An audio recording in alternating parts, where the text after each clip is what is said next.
Shalom. My name is Israel Schneider. I want to talk about Rabbi Shmuel Shapira.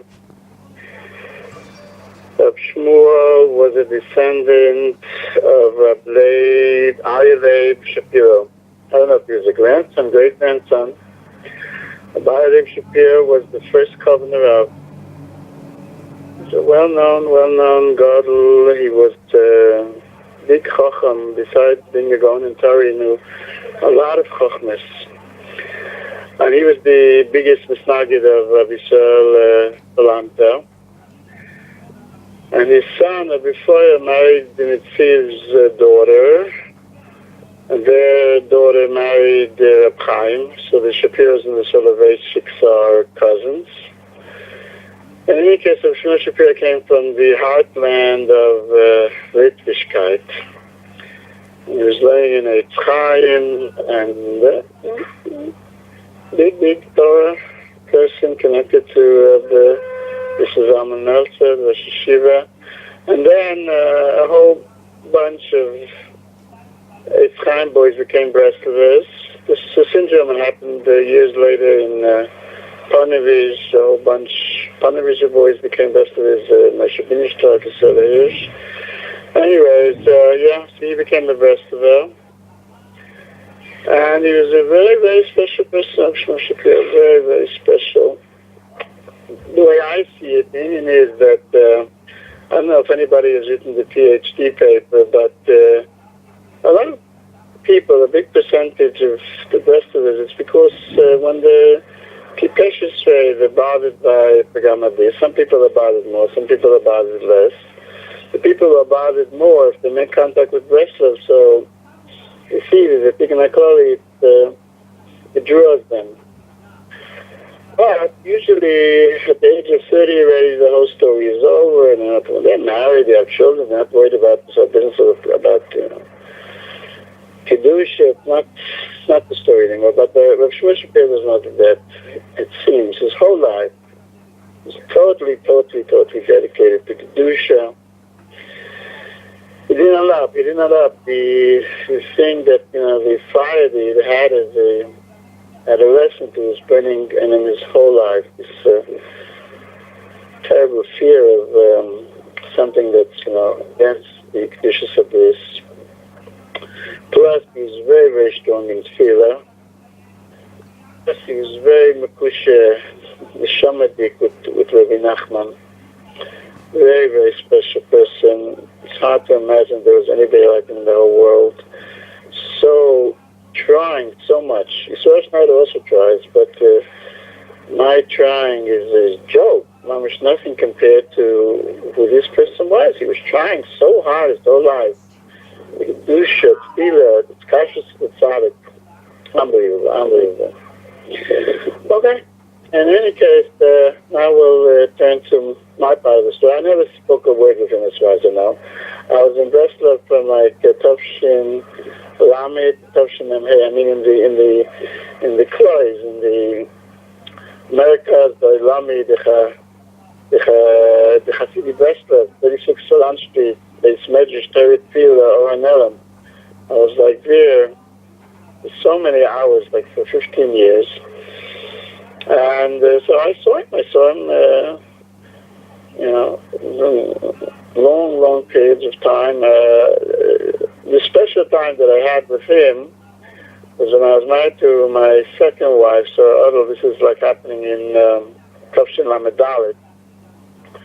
Like a year's time, every Yom Shishi, I would come in the morning with my shtamer at 9 o'clock. I would be in the shul, and I would stay there until after Ma'ariv, the whole day.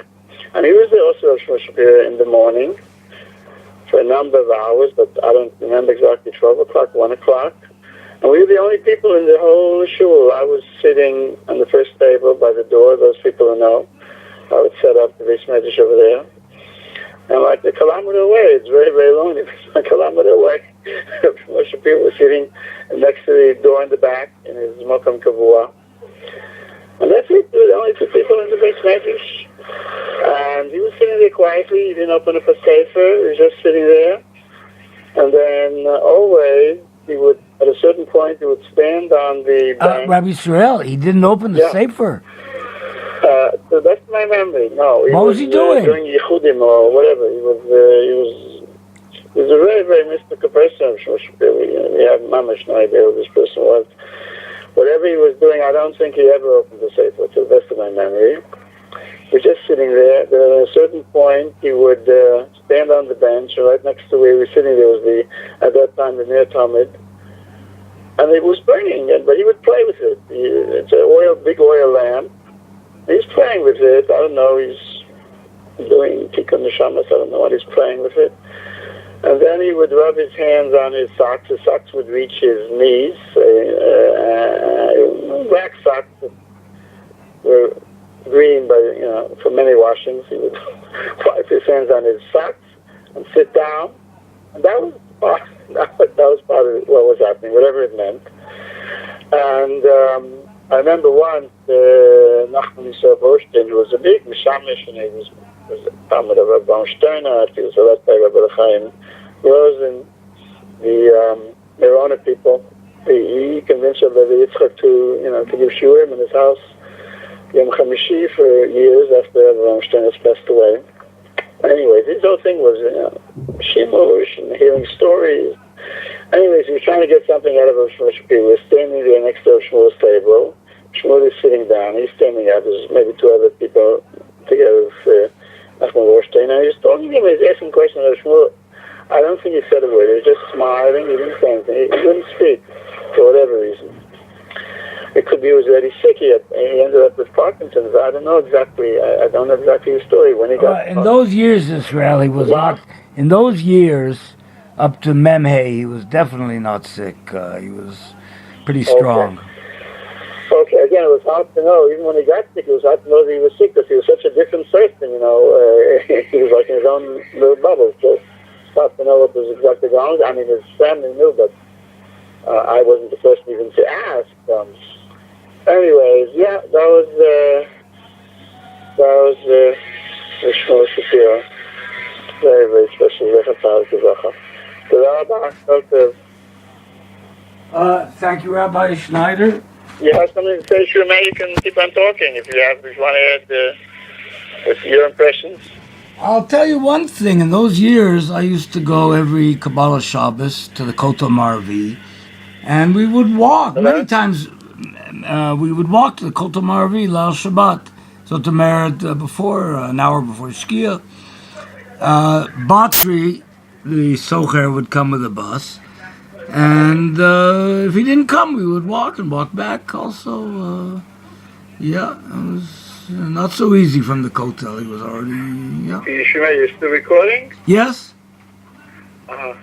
Okay, after the recording, I'll ask you to repeat it because I didn't know exactly. Okay, good. So we'll finish now. Thank you, Rabbi Schneider.